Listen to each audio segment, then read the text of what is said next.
Hello, hello, I'm Beth Joey. This is a video. These are some books. Let's get into it.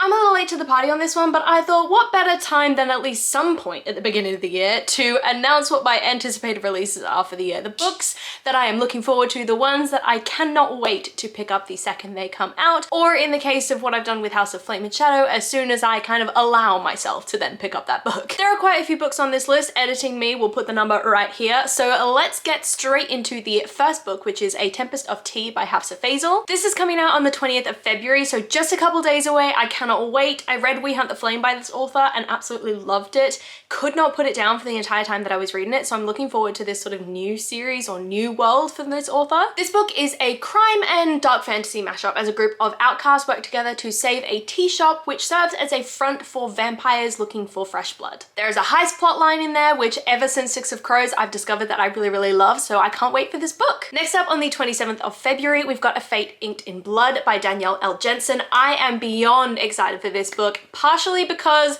I just love this author's work. Having only read one book from her, it just immediately, The Bridge Kingdom, absolutely was obsessed with it. And also because this is a Norse mythology inspired fantasy, and I've never, as far as I know, read anything that is Norse mythology inspired before, so I'm kind of intrigued to learn a bit more about that. It's a fantasy romance which sees a shield maiden with a drop of goddess's blood fighting to unite her kingdom under the one true king, and I am so lucky to be able to see Danielle Jensen live when this is released. I think on release day she's coming to Waterstone, so I'm gonna get my edition signed and I just could not be more excited. Then on the 5th of March we've got Murder Road by Simone St. James. I've had a bit of hit or miss with this author in the past. I really loved one book that I can't remember the name of, but I'll put it up on the screen, and then really didn't like another book and I can't remember the name of that, so I'll put that up on the screen for you as well. So liked this one, didn't like this one. I'm willing to give Murder Road a go though, because Simone St. James is known for adding this like paranormal element into her murder mysteries and thrillers, so I think that's just, she always does it really well. She always executes it really well. It's the murder mystery around it, I guess, that really either captures my attention or loses it. This book follows April and Eddie. They're on a long dark road, they've taken a wrong turn, and they see a woman standing in the middle of the road, and it's only once she gets into their car after they offer her help that they see that she's covered in blood, and then under her breath she whispered, "I'm sorry, he's coming." And that is just chill-inducing for me. Oh my god, the plot of that sounds incredible. On March the 10th, we've got Next to You by Bonam-Young, and I know everybody raved about Out on a Limb by this author, so I'm intrigued to pick this up and maybe that one as well and see what I think. Our main character Lane is in a midlife crisis, so after a drunken night out, she decides to make probably the biggest of impulse buying decisions you could possibly make, and she buys a massive old yellow school bus to turn into a home, I guess. It's definitely that van life kind of stereotype that's going for it, and so she recruits a handyman by the name of Matt, who is totally settle down with me kind of vibes, except the two of them agree that only friendship can exist between them until they work together to turn this bus into a home and maybe some sparks fly. And then on the 12th of March, we've got A Touch of Chaos by Scarlett St. Clair, which is the 4th book in this Hades and Persephone's retelling series by this author. I think it's set in more of a modern context in a club setting where Persephone, despite being the goddess of spring, seems to kill every single plant that she touches. So she goes to Hades' club and she plays a game of cards with him, just trying to learn and have some fun, blow off some steam, which ends up suckering her into a deal, and he says that she will not be released from this deal until she can make life grow in the underworld. So of course she's gonna struggle with that because every plant she touches dies. So it's all about her discovering her power. The romance between the two of them is definitely like dark and angsty, and then the sort of familial relationships around both of them, because obviously Demeter is this overbearing presence in Persephone's life. And then on the 26th of March, we've got How to Solve Your Own Murder by Kristen Perrin. I think the concept of that title sounds really intriguing, so that's what had me kind of wanting to know more. It's a twisty and cozy whodunit murder mystery that finds our main character trying to solve the murder of her great aunt, following the clues that the great aunt painstakingly left for her. I think that's such an interesting premise for a story, like a dead loved one knowing that they're gonna die, and so leaving all these clues for someone else to then follow and solve the murder is just, yeah, I love the concept of that. And then on April April 2nd, it's gonna be a big old day. We've got 4 books that I'm really looking forward to all coming out on this day, and I've got them up on my screen, so I'm just gonna list them off for you.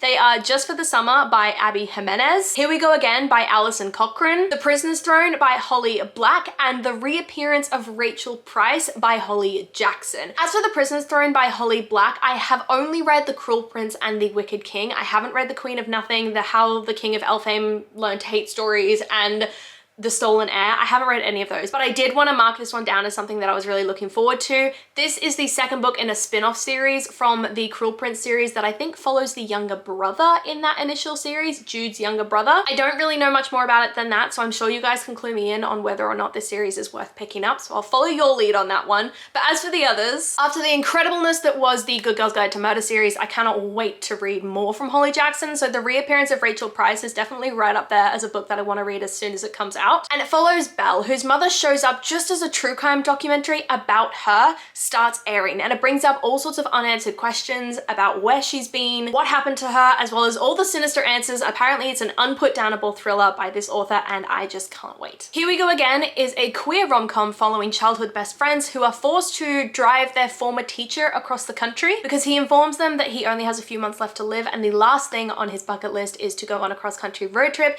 These two main characters, these two women, have been butting heads the entire time that they've been working at this school together, so sparks definitely fly on the road, and I'm really intrigued to see this maybe hate to love romance. And lastly, we've got Just for the Summer by Abby Jimenez, also coming out on April 2nd. I absolutely loved Yours Truly by this author. I haven't read Part of Your World, but I really want to read it before Just for the Summer comes out. Abby Jimenez's books are known to hit emotionally, and I expect this will be no different, as it follows our main character who finds that people tend to find their soulmates immediately after him and them break up. And so he decides to break this curse by getting into a relationship with a woman he has no intention of ending up with forever, meaning that their mutual curses will cancel each other out and they'll go on to find the love of their lives. But of course, they're gonna get emotionally invested, sparks are gonna fly, a relationship's gonna blossom, and I cannot wait. Then on April 9th, we've got Wild Love by Elsie Silver. I loved the Chestnut Spring series. I didn't love the Gold Rush Rants, I think it's called, series nearly as much, but it was still a fun, good time.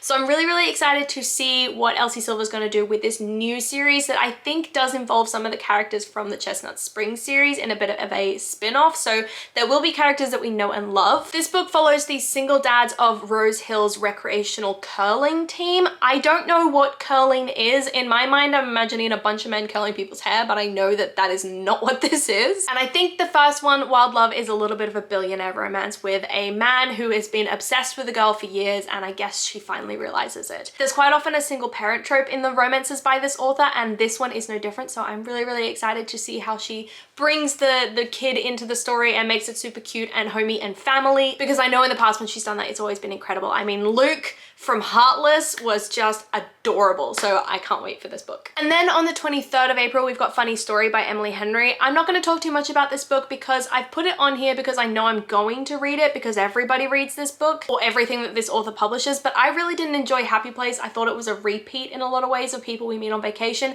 I also didn't love Book Lovers, you know, looking back on it. I think the only one that I've loved by this author is People We Meet on Vacation. So this book is on this list for like holding it to let me know that it's coming out and that I probably should read it, but I'm not really expecting to love it. And to be honest, if I don't love this, I'm probably going to stop reading everything by Emily Henry. As for what it's about, I think it's when our main character finds out that her ex is now engaged or married. She decides as revenge, I guess, that she's going to date her ex's fiance's ex. They start fake dating in a pledge, I guess, to make both of their former exes' lives hell. So should be interesting, I guess. It's an interesting premise, but let's see how Emily Henry pulls it off. What I should have mentioned earlier is the third book in the Twin Crowns series by Katherine Doyle and Catherine Weber. This is Burning Crowns and it comes out on April 11th. This book follows a set of twins who were separated at birth. One was sent to the Witch Kingdom and the other one was sent to rule over the entire kingdom in just the royal human palace. In this world, the witches have been persecuted by this sort of main kingdom, and so the one sent to the Witch Kingdom is brought up into a plot court to one day replace her sister, do a bit of a twin swap, and then bring the kingdom down from the inside and restore the witches to their rightful power.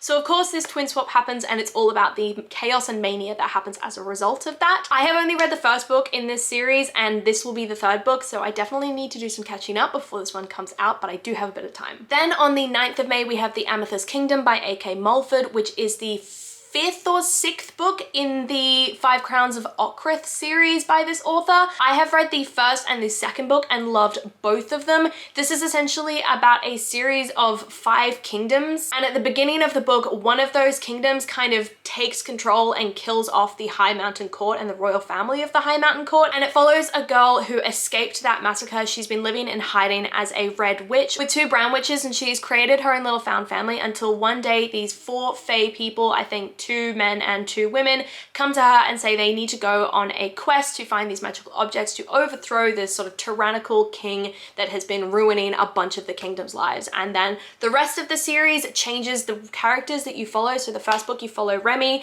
the second book you follow Rua, and I think in the third book, I think her name's Bree, and she was one of the guards of Remy in the first book, whereas Rua was Remy's sister. So I'm loving how it's all one overarching plot, all one overarching story, but you get different characters' perspectives throughout and they all come together. And then you get the different perspectives of all the courts as well. So you get to see how, you know, north, south, east, west, and the High Mountain Court all come together to create this one kingdom. So I'm super excited to read the rest of the series in the lead up to the 6th book coming out. Then on the 14th of May, we've got The Paradise Problem by author duo Christina Lauren. I have not had a lot of success with this author duo. I'm TBC on whether or not I'm actually going to pick up this book, but it follows the buttoned up heir of a grocery chain and his free-spirited artistic ex who work together to fake date in order for him to receive his inheritance. I thought that was an interesting premise. I like the sort of billionaire kind of aspect to this potentially, or maybe not billionaire, at the very least like rich man aspect to it. It's an interesting premise, so I'll give it a go and we'll see if Christina Lauren can redeem themselves in my eyes. Then we've got another busy month in June, starting with the 4th of June, where we get Daydream by Hannah Grace, who wrote Icebreaker and Wildfire as part of this series. The first one is a college ice hockey romance. The second one, they're college age, but they're at a summer camp. And in Daydream, we are back to that college setting, which I'm looking forward to because I love a good college setting. And it follows Henry, the new ice hockey captain, and Hallie. Henry is really feeling the pressure of keeping his grades up.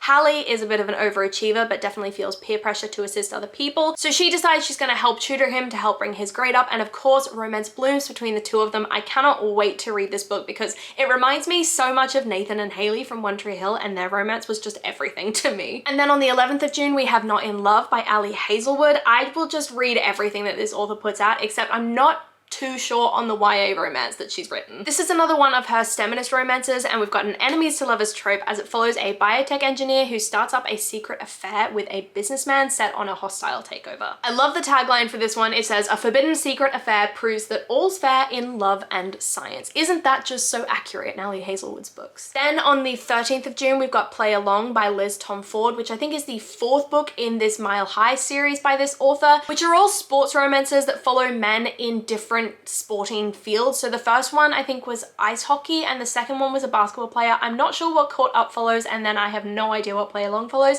I don't want to know what this is about because I have been loving this series and I've been loving going in blind. So I'm just letting you know that it's coming out. It's probably going to be a sports romance and I cannot be more excited. They're all interconnected standalones and I just love seeing the other characters pop up as we go along. Then we've got a fairly busy day on June 25th with 2 books coming out. The first being Sleep Like Death by Kalynn Bayron. This book is from the author of Cinderella is Dead. Kalynn Bayron kind of takes a dark twist on the fairy tales that we know and love. So Cinderella is Dead, obviously following Cinderella, and Sleep Like Death is really no different, except this time it is following Snow White as a heroine, a clever and courageous heroine no less, who is preparing to challenge a knight who has been terrorizing her kingdom. And then on the 25th of June, we've got Business Casual by B.K. Borison, which is the 4th book in the Lovelight Farm series. I have not read a single book in this series, and I'm not going to tell you what this one's about because I don't want to potentially essentially spoil the other books for me by then reading the blurb of this one. I presume they're all kind of interconnected standalones following a group of friends or family or something like that, but